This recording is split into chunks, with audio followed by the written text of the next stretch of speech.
Okay, this is crash course for JEE Advanced 2026. DPP 1 has been already covered. Now it is DPP 2.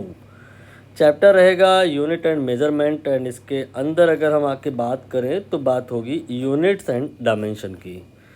ये आपका DPP number 1, इसके अंदर के जो ये टॉपिक्स हैं ऑलरेडी कवर हो चुके हैं। Now we will start with DPP number 2। इसके अंदर जो टॉपिक होंगे वो आपकी स्क्रीन पे है। डीपीपी मैं ओपन कर दूं so that if you want you can try the questions. Question number 1 over here, question number 2 and then question number 3, then question number 4, then question number 5, बस शायद इतने ही है, नहीं 6, बस 6 क्वेश्चन आज की क्लास में डिस्कस होंगे। आप अगर जानते हैं टॉपिक के बारे में, थोड़ा बहुत आइडिया है, तो बेशक आपको पहले खुद से कर लेना चाहिए।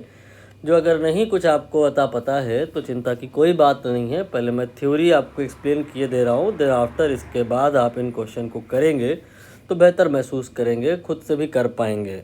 चलिए शुरू करते हैं। क्या करना है, हमें थ्योरी बतानी है regarding unit and dimension in electromagnetism. Electromagnetism आप पढ़ ही चुके होंगे, ये तो चूँकि रिवीजन चल रहा है तो कह नहीं सकते आप कि सर पहले इलेक्ट्रोमैग्नेटिज्म पढ़ा दीजिए। मैं मान करके चल रहा हूँ ये आप सब पढ़ चुके हैं, जेईई मेंस दे चुके हैं, सब कुछ आपको आता है, बस फिनिशिंग एंड पॉलिशिंग की रिक्वायरमेंट है।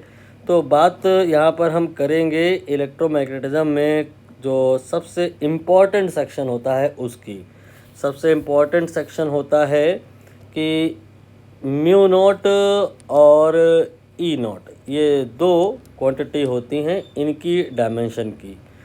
ये डायमेंशन निकालना आप जानते ही होंगे। जैसे कि एप्सिलॉन नॉट की अगर डायमेंशन आपको निकालनी है तो you can use the formula F equal to 1/4 pi epsilon naught Q square by R square. मैं पूरा नहीं कर रहा हूँ, मैं बस रेफरेंस दे रहा हूँ। यहाँ से अगर आप F और R और Q की वैल्यू रख दें, इनकी डायमेंशन को रख दें, तो F की एप्सिलॉन नॉट की डायमेंशन आ जाएगी। सिमिलरली म्यू नॉट की डायमेंशन ये भी निकालना आपको आता ही होगा। इसको निकालने के लिए जो सबसे परफेक्ट फार्मूला होता है that is F/L equal to mu naught then I square divided by R, right. 2πr होता है हालांकि, बट 2π का कोई सेंस नहीं होता ऐसे, तो फिर यहाँ पर I स्क्वायर नहीं I1 I2 होता है। बट डायमेंशन के केस में क्या तेरा क्या मेरा, इसकी करंट या उसकी करंट, I1 I2 सब I के ही बराबर होता है, तो वो I स्क्वायर हो जाएगा और 2π नहीं लिखोगे तो चलेगा। यहाँ से आप म्यू नॉट निकाल पाओगे, म्यू नॉट यहाँ से निकाल पाओगे, एप्सिलॉन नॉट यहाँ से निकाल पाओगे।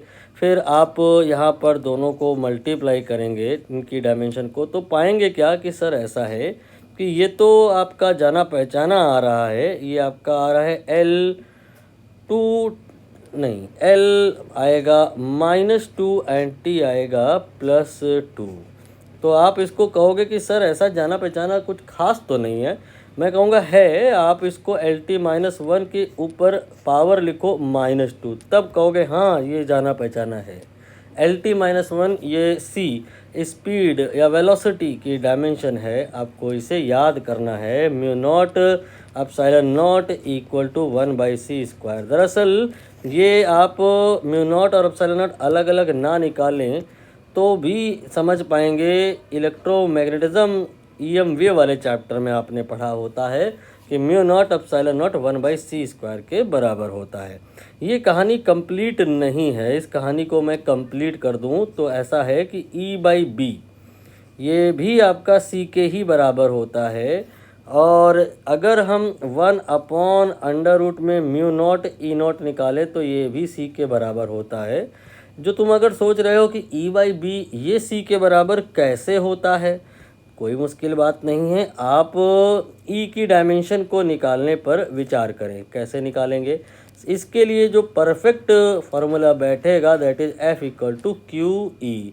यहाँ से E आ जाएगा F/Q, और जब B की डायमेंशन को निकालने की बात होगी तो आप इस फार्मूले का यूज़ कर सकते हो। F इक्वल टू QVB या BIL, दोनों से ही B निकल आएगा।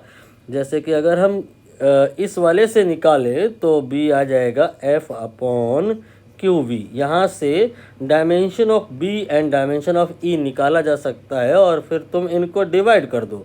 डिवाइड कर दोगे तो देखोगे क्या कि e बाई बी ये तो v या c के बराबर है। और इधर आपने देखा म्यू नॉट ई नॉट ये जो है मल्टीप्लाई करो तो 1/c² के बराबर है। इस सारी डिस्कशन से जो फाइनल समरी निकली है वो मैंने बॉक्स में कर दी है, आपको उसे याद करना है।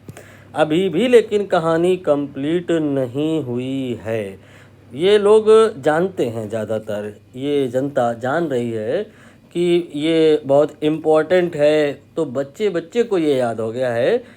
अब एग्जामिनर समझदार हो गया है। समझदार तो पहले ही था लेकिन उसने आपका ब्रेन हैक कर लिया है। वो जान गया है कि अगर हम ये पूछेंगे तो दुनिया में सारे ही बता देंगे, तो अब वो ये नहीं, इससे मिलता जुलता कुछ और पूछता है और वो लोगों को नहीं पता है क्या, वो भी मैं लिख रहा हूँ। वो e बाई बी नहीं है, वो e बाई एच है। तुम सोच रहे होगे कि ये h क्या होता है। h दरअसल आपका जो होता है वो b नहीं, b अपॉन म्यू नॉट के बराबर होता है, जो कि ni के बराबर होता है। ये कहानी कहाँ से आई जो अगर नहीं याद आ रही है तो तुम सोलेनाइड के अंदर मैग्नेटिक फील्ड का फार्मूला अगर देखो तो समझ पाओगे कि b अपॉन म्यू नॉट तो ni के बराबर होगा। n यहाँ पर नंबर ऑफ टर्न्स नहीं है, number of turns per unit length है। इसकी यूनिट आपकी आएगी 1 अपॉन मीटर और ये आएगा एम्पियर, तो h की यूनिट एम्पियर अपॉन मीटर होगी। आप इसे I बाई एल भी कह सकते हो। इसको भी बॉक्स में बंद करो, ये भी अभी यूज़ होने वाला है। नाउ हम बात कर रहा हूँ e बाई एच का, तो h का जो v अपॉन म्यू नॉट अगर वैल्यू रखा जाए तो ये कुछ ऐसा आएगा, mu naught then e by B. और e बाई बी तो तुमने ऊपर अभी थोड़ी देर पहले c कहा है, तो इसे आप म्यू नॉट c लिख सकते हो। और अगर हम इस जगह से म्यू नॉट की वैल्यू को उठा के यहाँ रख दें तो पाएंगे क्या, ये 1 अपॉन एप्सिलॉन नॉट c के भी बराबर है। और इसे अगर और सिंप्लीफाई करें तो ये अंडर रूट में mu naught upon epsilon not भी आएगा। इसे और सिंप्लीफाई करें तो e बाई एच मतलब e की जगह पे अगर हम रख दें, e ही रहने दें, लेकिन h की जगह हम I बाई एल रख दें तो e इंटू एल ये v के बराबर आ जाएगा। v by I you know better than me कि सर ऐसा है, ये तो रेजिस्टेंस के बराबर होता है। इसकी यूनिट भी पूछी जाती है, अक्सर पूछी जाती है, कई बार पूछी गई है। जेईई मेंस में भी पूछी गई है, नीट में भी पूछी गई है, एडवांस में भी पूछी गई है। तो एक काम करते हैं, इसका आंसर मैं आपको दिखा दूं, सॉल्यूशन दिखा दूं। अगर आपने किया है तो मैच करा लो।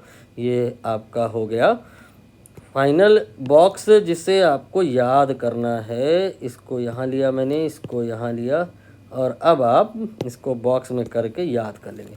These are the things that you have to keep in mind in case आपका मेमोरी लॉस होता है और आप चीज़ें भूलते हैं, तो मैंने डेरिवेशन भी इसके सपोर्ट में दिया। चलिए, इतनी कहानी के आधार पे कुछ एक दो क्वेश्चन हो जाए तो बेहतर रहेगा। इस क्वेश्चन को आप देखें, शायद ये क्वेश्चन हो जाए।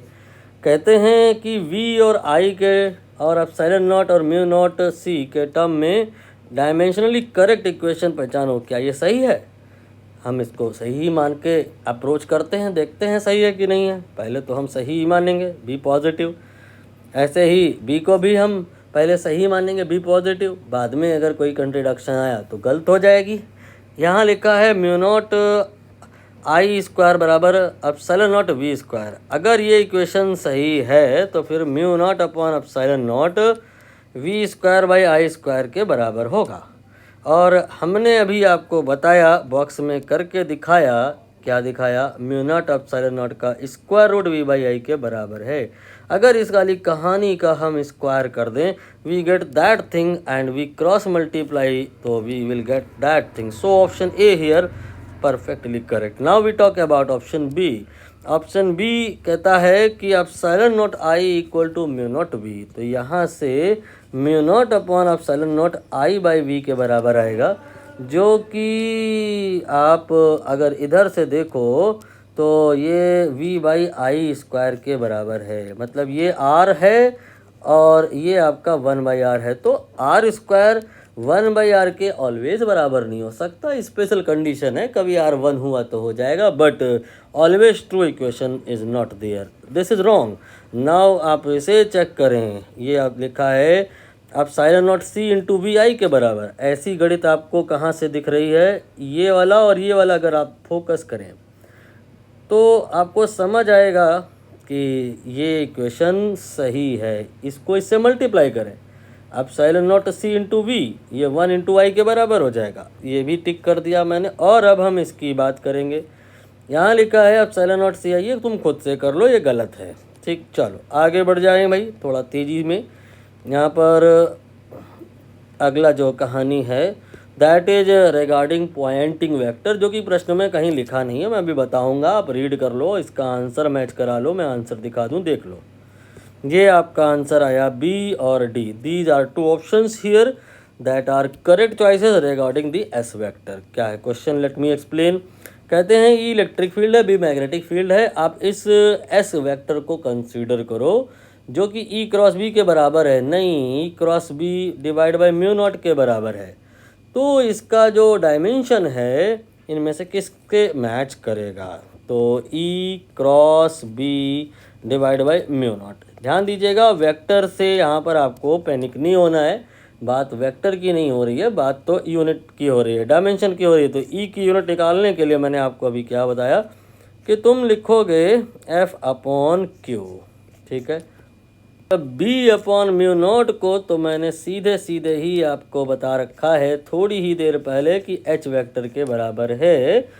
तो एस वेक्टर, जिसे हम पॉइंटिंग वेक्टर के नाम से भी जानते हैं, ये E cross B upon mu naught दिया है, बट हम कह सकते हैं ई क्रॉस एच के भी बराबर है। ई की वैल्यू एफ बाई क्यू है और एच की वैल्यू आई बाई एल होगी, ऐसा मैंने आपको ऊपर ये भी बताया। अब तुम यहाँ पर Q को रख सकते हो जैसे कि I इंटू टी, या I को रख सकते हो Q अपॉन टी, जो चाहो वो कर लो। नोटिस करो तो आएगा F divide by L into T, तो force by length into time, this is correct choice. But we have to think over the other choices also. तो इसके लिए तुम एक काम करो, जैसे कि F लिखा है ये, इसमें आप L से मल्टीप्लाई कर दो ऊपर नीचे। एक पहले से ही L था, एक और आपने मल्टीप्लाई किया तो डिवाइड में तो L स्क्वायर हो गया। F इंटू एल दरअसल कुछ और नहीं, ये आपका वर्क है, डायमेंशनली एनर्जी के बराबर है, और डिवाइड बाई एल स्क्वायर ये एरिया है इंटू टाइम। इस हिसाब से समझ आया कि ये पावर अपॉन एरिया होगा, ये भी सही है।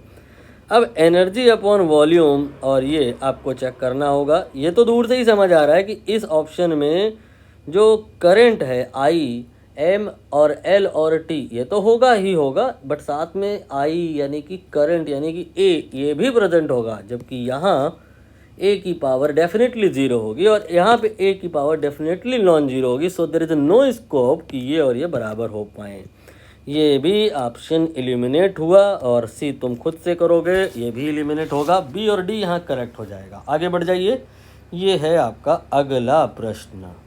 चलिए, मुझे नहीं लगता अब इस प्रश्न में मुझे कुछ बताने की ज़रूरत है, आप लोग इतने समझदार हैं कि इस क्वेश्चन को खुद से ही आप धुआं कर देंगे। कर दीजिए, ये आंसर दिखाया मैंने पहले। यहाँ पर कहते हैं कि ई और बी के बीच में रिलेशन बताओ। मैंने थोड़ी देर पहले बताया कि ई बाई बी सी के बराबर होता है, और ये एल टी माइनस वन के बराबर होता है। तो ई बराबर you can say B C होगा, और B then L T minus one होगा। सी ऑप्शन में देखिए B L T minus one, picture close. Now इसको देख ले। Mu naught and epsilon naught के बारे में भी मैंने आपको बताया कि 1 upon root over mu naught E naught, ये आपका सी के बराबर होगा। In other word mu naught E naught, you can say that 1 upon mu naught E naught will be equal to C square, यानी कि L two T minus two 1 upon mu naught E naught की value है।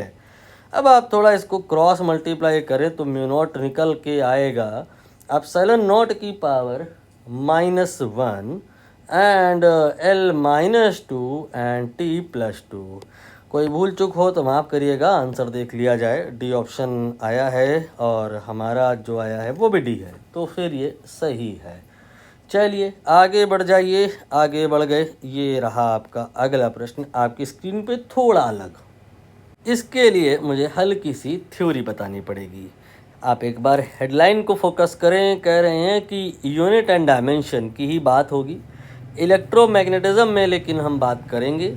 और बात जब करेंगे तो इस प्रकार की क्वांटिटीज़ लाइक एच, सी और जी के अलावा ई नॉट और ई, ये सब भी पिक्चर में आएगा। दरअसल अगर आपने लास्ट में हमारा जो डीपीपी है नंबर 1 डिस्कस किया हो, देखा हो, जिसमें आप बात कर रहे थे unit and dimension of mechanics, तो आपने नोटिस किया था कि एक टॉपिक था जिसमें हम एच और सी और जी इन 3 क्वांटिटीज़ को फंडामेंटल मानते हुए बाकी रिमेनिंग को इवैल्यूएट करते थे।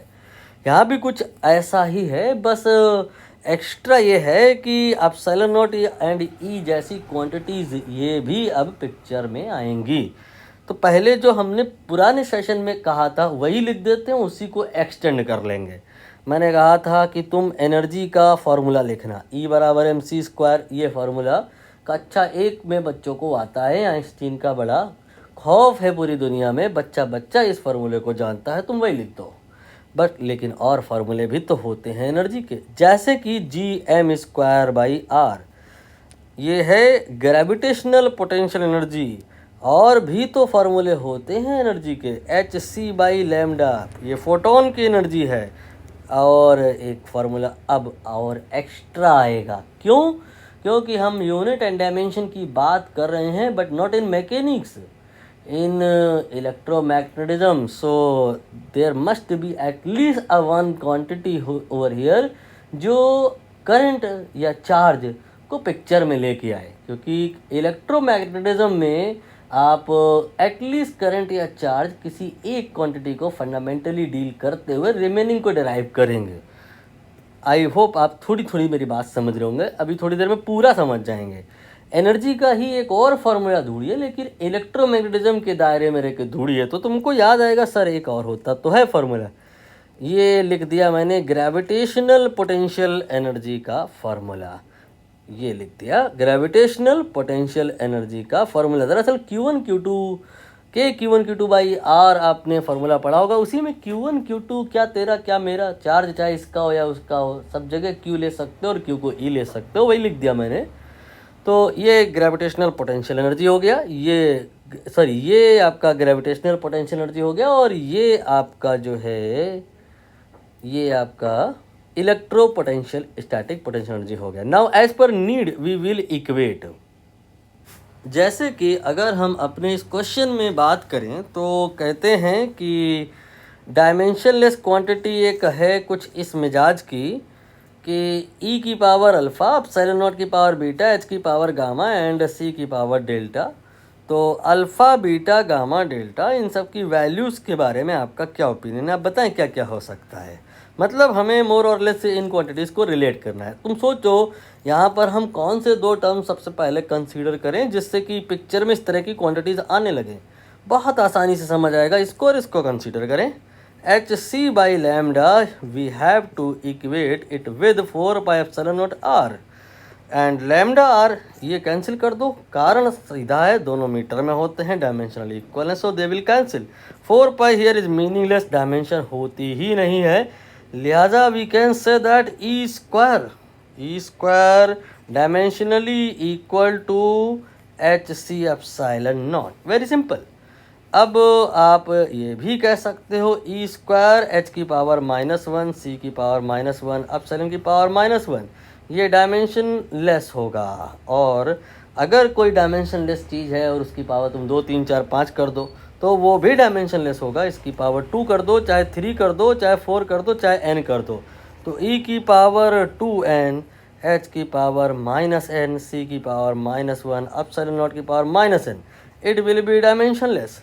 नाउ आंसर आपको दिख गया होगा, 2n ये अल्फ़ा की जगह, -n ये बीटा की जगह, and so on. Option A here will be correct. बस एक क्वेश्चन रह गया, और ये है मजबूरी का नाम महात्मा गांधी। क्या मतलब है यहाँ पर इस बात का? दरअसल यहाँ पर कोई ट्रिक लगाना उचित नहीं होगा। अब तक आपने देखा होगा सारे पुराने क्वेश्चन को मैंने सही तरीके से समझाया। तो हुआ क्या कि जैसे मोस्टली सारे लोग बुक में से पढ़ रहे होते हैं, सारे क्वेश्चन वैसे ही अगर करने बैठोगे पास्ट के तो वो लेंदी हो जाएंगे। तो मैंने वो जो ट्रेडिशनल या क्लासिकल मेथड्स होते हैं, स्कूल मेथड्स होते हैं, कहीं लगाए ही नहीं है। सब क्वेश्चंस को धुआं किया, कैसे, थोड़ा एडवांस अप्रोच लेके।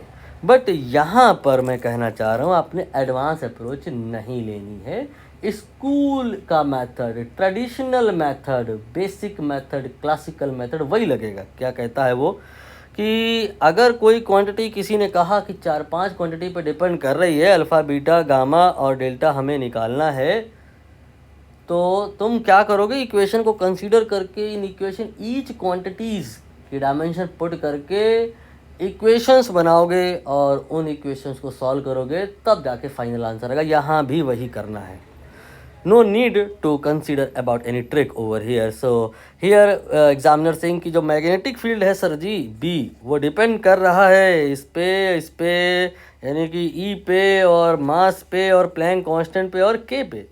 K क्या है, दरअसल 1/ε0 ले सकते हैं, 4 पाई तो मीनिंगलेस है, तो ε0 ले लिया मैंने, 1/ε0 लिया तो -1 हो गया। यहाँ पर आ गया गामा और यहाँ पे आ गया बीटा, यहाँ पे आ गया अल्फ़ा।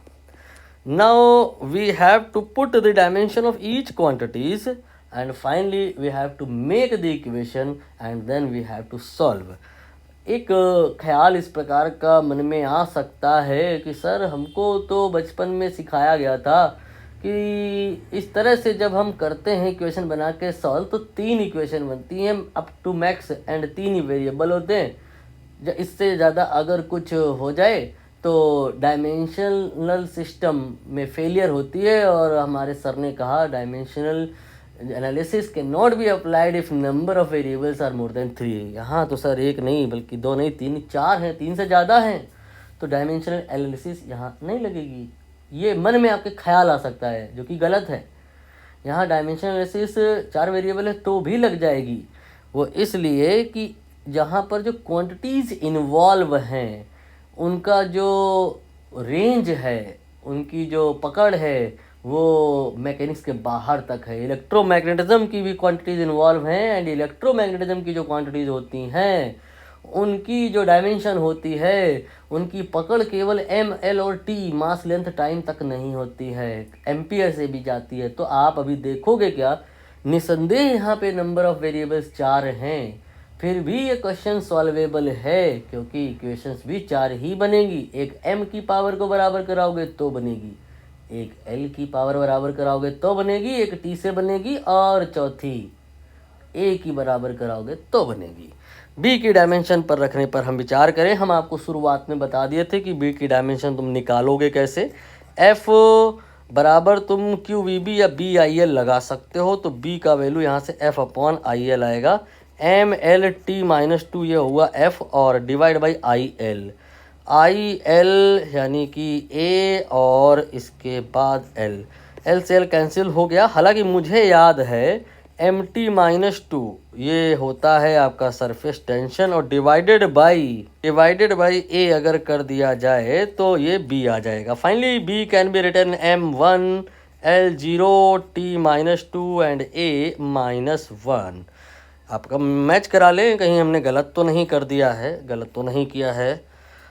और इसके बाद ये हो गया E, ये है चार्ज की जगह पे हम लिखते हैं AT और उसकी पावर है अल्फ़ा। ये है M, ये फंडामेंटल है, इसको कुछ नहीं करते, ऐसे ही लिख देते हैं। H ये है प्लैंक कांस्टेंट जिसकी डायमेंशन तुम्हें यही याद रहती है, तो तुम इसके लिए याद करोगे H आपका जो होता है L के बराबर होता है, वो MVR के बराबर होता है, वो E into T, energy into time के बराबर होता है। एनर्जी ML2T-2 होता है, but energy into time ML2T-2 नहीं, इसमें T और मल्टीप्लाई करो तो -1 हो जाएगा। अब बस आप साइलेंट इसका डायमेंशन और देख लें। मैंने ये भी आपको सिखाया था ऊपर कि इसके लिए आपने भाई साहब F बराबर 1/4πε0 Q square by R square करना है, तो एप्सिलॉन नॉट आपका आ जाएगा Q square by F R square. तो क्यू का वैल्यू ए टी रख दो, स्क्वायर टी स्क्वायर हो गया, और एफ का value M L T minus two, और ये एल टू। फाइनली सॉल्व करें तो ये एम एल, देन इसके बाद minus M minus one, sorry, इसके बाद में ये आ जाएगा एल थ्री, वो भी माइनस में, फिर टी आ जाएगा ये आपका 4, इसके बाद ए 2। ये आ गया वैल्यू ऑफ द डायमेंशन या dimensional formula for epsilon not. मैंने इसको यहाँ पे रख देना है, और पावर है इसकी माइनस डेल्टा।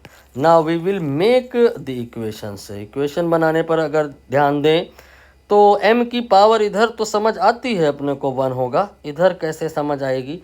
यहाँ से देखो बीटा, यहाँ से देखो गामा, और यहाँ से देखो प्लस डेल्टा। तो ये beta plus gamma plus delta 1 के बराबर हो गया। ऐसे ही एल को देखो तो 0 यहाँ से है, 0 यहाँ से है, और इसके बाद में यहाँ पे आप एल देखते हो कि आ रहा है 2 गामा, 2 गामा। इसके बाद में यहाँ पे देखो एल, यहाँ पे देखो प्लस 3 डेल्टा। ये हो गया आपका इक्वेशन नंबर 2। ऐसे ही बाकी इक्वेशन यहाँ पर जो बनी हुई है मैं इसको ही ले लेता हूँ। मैं मान रहा हूँ कि ये इक्वेशन आप अनडाउटली बना लेंगे, नहीं बना पाते हैं तो पूछ सकते हैं। अब matter is only about the calculation या solving of these equation. How to solve? Very simple. आप यहाँ पर एलिमिनेशन मेथड लोगे, आप देखोगे 4 वेरिएबल है, तो आप एलिमिनेट करो और ऐसी 2 इक्वेशन बनाओ जिसमें 2 ही वेरिएबल हों। जैसे कि अगर हम इसको देखें, गामा और डेल्टा है, इसको देखें तो इसमें गामा डेल्टा के अलावा बीटा है। अगर इस इक्वेशन से बीटा गायब हो जाए तो गामा डेल्टा की एक इक्वेशन और मिलेगी, एक ये है, दोनों मिलकर सॉल्व हो जाएंगी। लेकिन ये हमको लग नहीं रहा प्रैक्टिकली पॉसिबल है। अब अगर हम इसको देखें तो इसमें अल्फ़ा है और गामा है और डेल्टा है, इसमें अल्फ़ा है नहीं है, गामा है, डेल्टा है। अगर इससे अल्फ़ा गायब हो जाए तो ये गामा और डेल्टा की बचेगी, गामा और डेल्टा की एक और इक्वेशन है, एक ये हो जाएगी, दोनों मिलकर सॉल्व हो जाएंगी। इससे हम अल्फ़ा को गायब अब कैसे करें? इसके लिए हम इसको यूज़ कर लें क्या? नहीं कर सकते, उसमें अल्फ़ा है ही नहीं जो हम उससे अल्फ़ा की वैल्यू निकाल के यहाँ रख दें, बात बन जाएगी। आप क्या करो, अल्फ़ा की वैल्यू यहाँ से निकाल के इस पे पुट करो, अल्फ़ा एलिमिनेट हो जाएगा, then you get equation, an equation और in between gamma and delta and another we have, and जब दोनों को सॉल्व करोगे तो आंसर आ जाएगा। थोड़ी और मदद कर दूं आपकी, जैसे कि आप इक्वेशन 2 में इक्वेशन 3 को माइनस कर दो ताकि अल्फ़ा गायब हो जाए। -2 माइनस माइनस प्लस हो गया, तो -2 + 1 -1, ये आ जाएगा अल्फ़ा माइनस अल्फ़ा 0। इसके बाद में ये हो जाएगा -4 डेल्टा प्लस 2 डेल्टा, तो ये तो हो जाएगा -2 डेल्टा। इसके बाद में हो जाएगा minus gamma, that's it. Now ये आपके पास में जो इक्वेशन है इसका नंबर आप दे दे, जैसे कि equation number 5, and 2 gamma here equal to -3 delta. ये आपकी इक्वेशन नंबर 4 थी। अब आप इस दोनों इक्वेशन से कोशिश करें एक और वेरिएबल लाइक गामा को एलिमिनेट करने के लिए, तो इसके लिए इसमें 2 मल्टीप्लाई कर दें, तो कर दें -2 बराबर -2 गामा, एंड देन इसके बाद -4 डेल्टा। ठीक है, अब यहाँ पर 2 गामा की ये वाली वैल्यू रख दें, -2 बार +3 -4, तो यहाँ से मुझे लग रहा है डेल्टा आ जाएगा, ये आपका 2 आ जाएगा। ठीक है, ये मुझे लग रहा है मैं आपके साथ सही नहीं कर रहा हूँ, टॉर्चर है ये। एडवांस की तैयारी करते समय मैं इक्वेशन सॉल्व करा रहा हूँ और कैलकुलेशन बतला रहा हूँ। आप लोग गाली दे सकते हैं वो, तो मैं नहीं कर रहा ये चीज़। अगर आपको नीड है तो आप हमको बताना, सेपरेटली डिस्कस कर लेंगे, बट अभी मुझे नहीं लगता इसको इस समय डिस्कस करना टू मच सही रहेगा। आप ये जब करेंगे सॉल्व तो सारा कुछ आ जाएगा। फाइनली हमें alpha plus beta plus gamma plus delta बताना है, सबको जोड़ देना है, जोड़ दिया तो आंसर आ गया, दैट इज़ 4। आज की कहानी यहीं तक, बस इसके बाद ख़त्म हो गई। इंडेक्स की तरफ हम आ चुके हैं। DPP नंबर 2 जो डिस्कस हो रही है उसको मैंने टिक कर दिया क्योंकि वो हो गई है। कोई डाउट आपको रह गया है, आपको संकोच नहीं करना है, कमेंट सेक्शन आपका ही है, आप लिख सकते हैं। लेकिन नहीं लिख सकते हैं अगर, जैसे कि आपको और बच्चों से हेजिटेशन हो रही है कि कोई दुनिया में देखेगा क्या सोचेगा कि आपको कुछ नहीं आता है, तो फिर आप कोई बात नहीं है, डिस्क्रिप्शन से हमारा नंबर निकाल लो, वहाँ से आप पब्लिकली कमेंट कर दो, नहीं वहाँ से आप टेलीग्राम कर दो, और चाहे क्या कहते हैं व्हाट्सअप कर दो बस। बाकी एक और चीज़ मैं जो हमेशा ही कहता रहता हूँ क्या, कि आपको प्लेलिस्ट के अंदर जा कर के सारे वीडियोस फटाफट देख लेने हैं, क्योंकि मैंने अपलोड सारे कर रखे होते हैं पहले ही, पब्लिक नहीं किए होते हैं। आपको जल्दी है तो आप प्लेलिस्ट के अंदर जाके फटाफट देख लीजिए, मैं इकट्ठे पब्लिक कर दूंगा तो फिर यूट्यूब वाले गुस्सा हो जाएंगे, इसलिए मैंने पब्लिक धीरे धीरे करने होते हैं। आप सारे वीडियोस इकट्ठा, if you want you can see, you can watch. Okay, thank you very much.